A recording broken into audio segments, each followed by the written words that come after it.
दोस्तों, किसी ने सही लिखा है कि वक्त का हर शय गुलाम। तभी तो कभी भारत में सॉफ्ट ड्रिंक्स मार्केट में 80% की हिस्सेदारी रखने वाली कंपनी कुछ ही वर्षों के अंदर खुद को बेच देती है।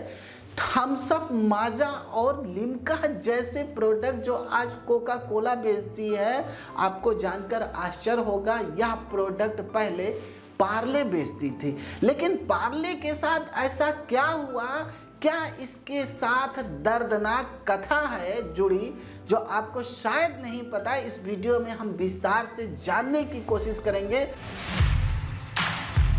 दोस्तों, सबसे पहले हम जान लेते हैं कि थम्स अप की शुरुआत कैसे हुई।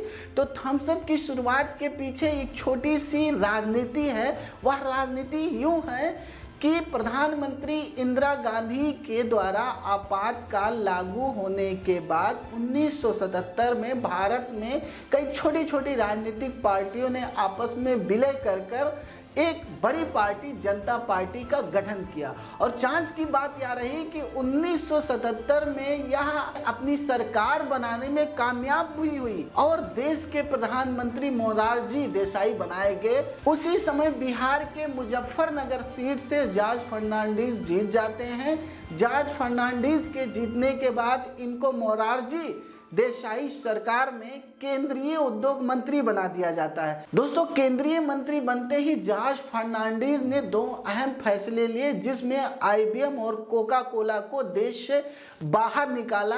वह इसलिए हुआ क्योंकि जब जनता पार्टी की सरकार बनी तो इसका मुख्य ध्येय था स्वदेशी प्रोडक्ट। स्वदेशी प्रोडक्ट के तहत केंद्रीय उद्योग मंत्री जॉर्ज फर्नांडिस ने कुछ नियम लाए थे। उस नियम में जो सबसे सख्त नियम यह था कि कोई भी विदेशी कंपनी या भारत में अपना व्यापार करना चाहती है तो उसको अपने शेयर का 60% हिस्सेदारी किसी भारतीय कंपनी को देना होगा, जो उस समय की भारत में बिजनेस कर रही आईबीएम और कोका कोला को स्वीकार नहीं था, जिसकी वजह से आईबीएम और कोका कोला ने भारतीय मार्केट से खुद को बाहर जाने का फैसला किया।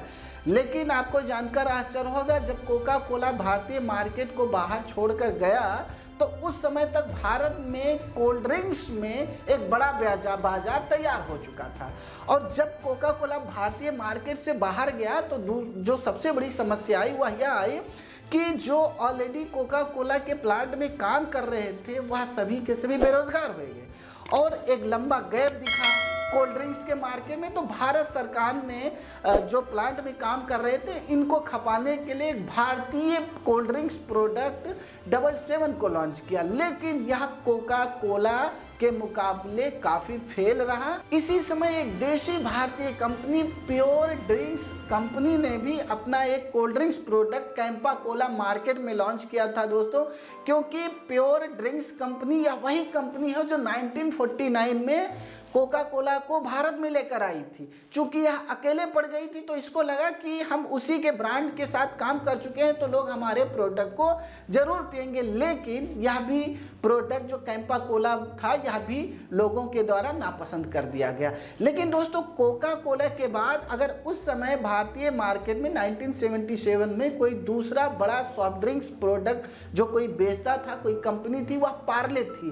पार्ले पहले से ही भारतीय मार्केट में अपने दो सॉफ्ट ड्रिंक बेचती थी, जिसमें गोल्ड स्पॉट और लिम्का था। दोस्तों, इसके पास पहले से ही लगभग 50 बोतल मैन्युफैक्चरर थे। आपको भी पता होना चाहिए कि जो पहले के कोल्ड ड्रिंक्स हुआ करते थे वह कांच के बोतल में आते थे। तो चूंकि इसके पास पहले से ही 50 बड़े बोतल मैन्युफैक्चरर थे पार्ले के पास, तो उस समय पार्ले का जो सॉफ्ट ड्रिंक्स का जो सेक्शन जिनको हाथ में मिला था वह रमेश चौहान थे। रमेश चौहान ने देखा कि लोग सब कुछ तो पी रहे हैं लेकिन लोगों को कोला नहीं मिल रहा है। इसके लिए इन्होंने कोकनट को लाने की कोशिश की। दोस्तों, आपको जानकर आश्चर्य होगा, कोका कोला में जो सबसे मेन प्रोडक्ट होता है वो कोकनट होता है। लेकिन चूंकि उस समय देश में आर्थिक मंदी आई हुई थी तो इनको कोकनट मंगाने में काफ़ी महंगा पड़ा रमेश चौहान को। तो इन्होंने अपने रिसर्च विंग से कहा कुछ ऐसा करो, कोई ऐसा प्रोडक्ट लॉन्च करते हैं जो लोगों को पसंद आए।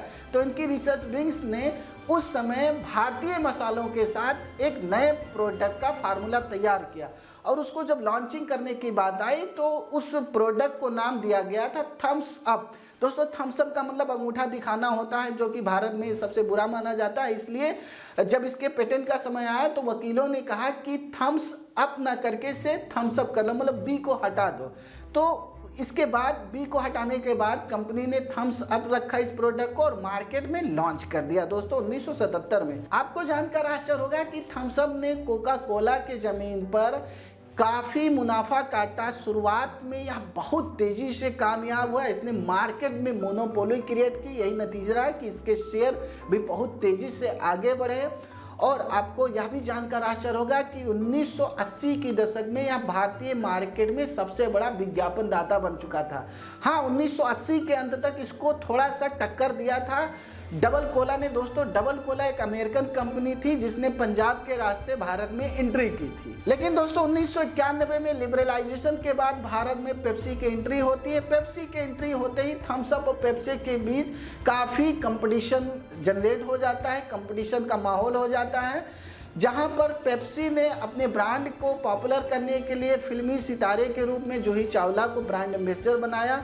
वहीं थम्स अप ने क्रिकेट की स्पॉन्सरशिप में अपनी हिस्सेदारी और बढ़ा दी। कंपटीशन को देखते हुए थम्स अप ने अपना महाकोला जो 300 ml का था उसको लॉन्च किया था। यह ग्रामीण इलाकों में काफ़ी पसंद किया गया था। लोगों ने थम्स अप की जगह महाकोला मांगना शुरू कर दिया था। इसकी पॉपुलैरिटी का अंदाजा आप इसी बात से लगा सकते हैं। लेकिन फिर 1993 में कोका कोला भारतीय मार्केट में दोबारा से इंटर करती है और दोबारा से जब वह इंटर करती है तो इस समय जहां मार्केट दोहरा था वह तीसरा कंपटीशन का हो गया। पेप्सी, कोका कोला और थम्स अप यह तीनों आपस में टकरा रहे थे, जिसके लिए पेप्सी ने क्या किया, उस समय की देसी ब्रांड ड्यूक को खरीद लिया। वहीं कोका कोला ने खुद को भारतीय मार्केट में पुनः स्थापित करने के लिए थम्स अप के खिलाफ एक योजना बनाई।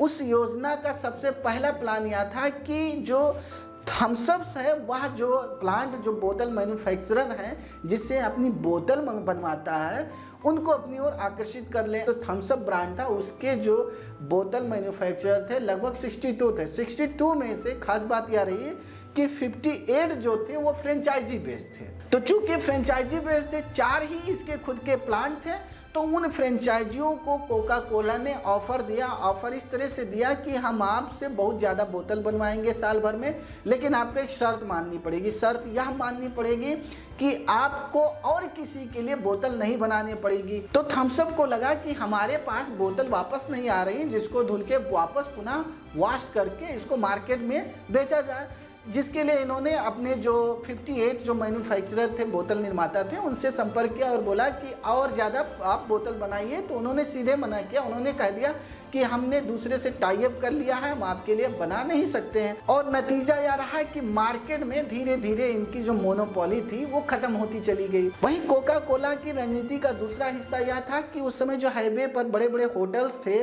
उन होटल्स को इसने फ्री में फ्रीज दिए और उनके परिसर को फ्री में कलर कराया ब्रांड कोका कोला से, और उनसे ये कहा कि आप 1-2 साल तक अपने यहाँ दूसरी ब्रांड का अगर प्रोडक्ट कोल्ड ड्रिंक नहीं रखते हो तो हम आपको ये फ्रिज फ्री कर देंगे। और इस तरह से थम्स अप के लिए यह 2 योजना जो कोका कोला की थी वह खतरनाक साबित हुई।